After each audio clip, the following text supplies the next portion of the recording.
Hello বন্ধুরা, তোমরা কেমন আছো? আশা করি সবাই খুব ভালো আছো। রেহানের দুষ্টুমির চ্যানেলে তোমাদের সকলকে জানাই অনেক স্বাগত।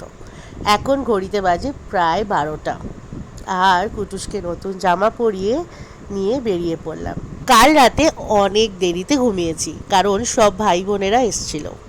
ওরা সকালবেলা বাড়ি চলে গেছে, আবার আজকে আসবে। তো সবাই মিলে গল্প আড্ডা সব কিছু করে ঘুমাতে ঘুমাতে প্রায় 4:30-5টা বেজে গেছিলো।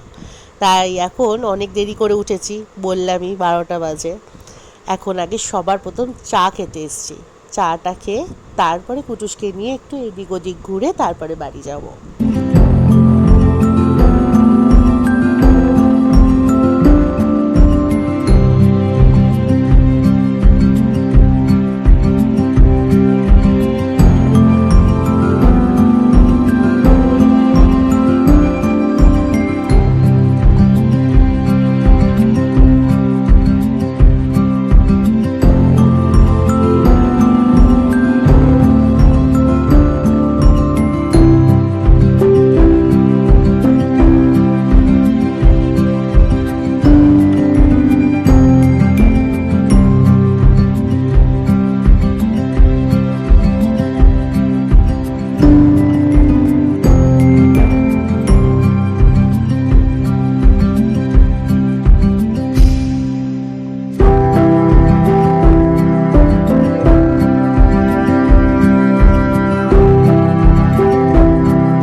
এখন বাড়ি চলে এসেছি আর ঝটপট করে রান্না করে নিচ্ছি।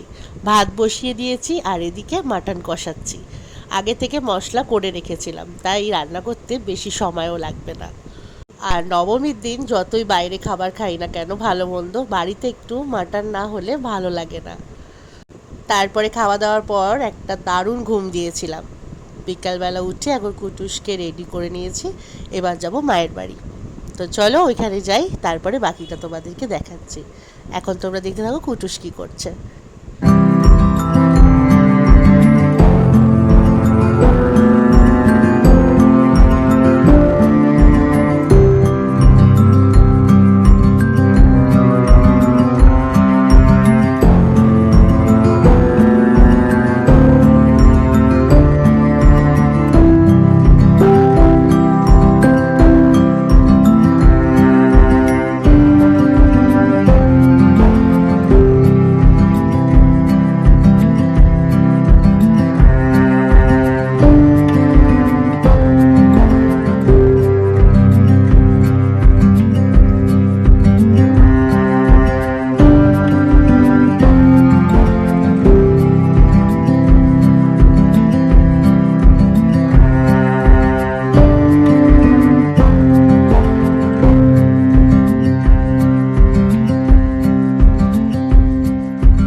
বাড়িতে এসে বেশিক্ষণ আর দাঁড়াইনি, তারা আমাকে প্রণাম করে আবার মা বাবাকে নিয়ে বেরিয়ে পড়লাম। এখন আমরা কোথায় যাচ্ছি বলো তো? একটু রাজারহাট সাইডে। খুব ভিড়ভাড় আমাদের কারোরই ভালো লাগে না, তাই জন্য কোথায় যাব ভাবতে ভাবতে ভাবলাম গাড়ি করেই যখন ঘুরবো তাহলে একটু রাজারহাট সাইডে যাওয়া যাক।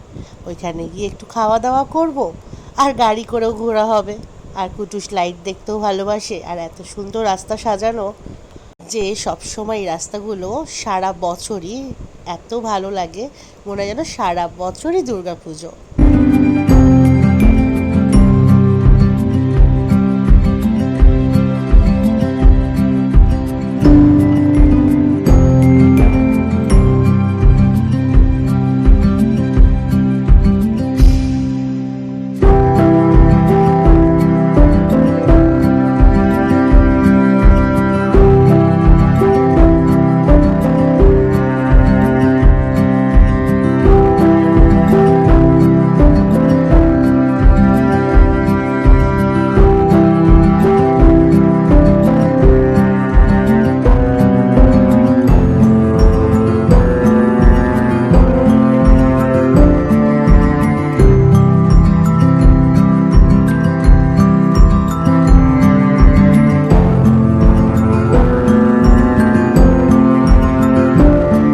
রেস্টুরেন্ট থেকে আমরা খাবার নিয়ে নিয়েছি, কারণ এত ভিড় ছিল আর আমার বাবা একদম ভিড়ভাড় পছন্দ করে না।